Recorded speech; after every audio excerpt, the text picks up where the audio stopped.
Blagosloven Gospod, stena moja, koji mi ruke uvežbava za borbu, a prste za rat. On je moja ljubav i tvrđava, moje utvrđenje visoko i izbavitelj, moj štit iza kog se sklanjam. On mi narode počinjava. Šta je čovek, Gospode, da ti je do njega stalo? Sin čovečiji, da o njemu misliš? Čovek je kao dašak, njegovi dani kao senka koja nestaje.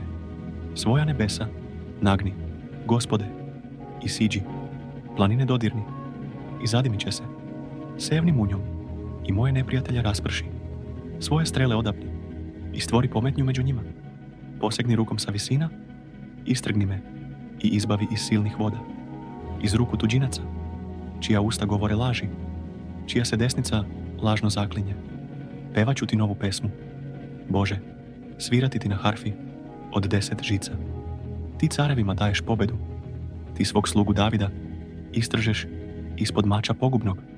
Istrgni me i izbavi iz ruku tuđinaca, čija usta govore laži, čija se desnica lažno zaklinje.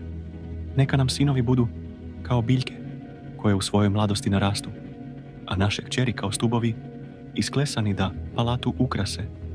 Neka nam ambari budu puni svakovrsnog žita. Neka nam ovce ispune livade hiljadama svojih jagnjadi. Neka su nam goveda ugojena.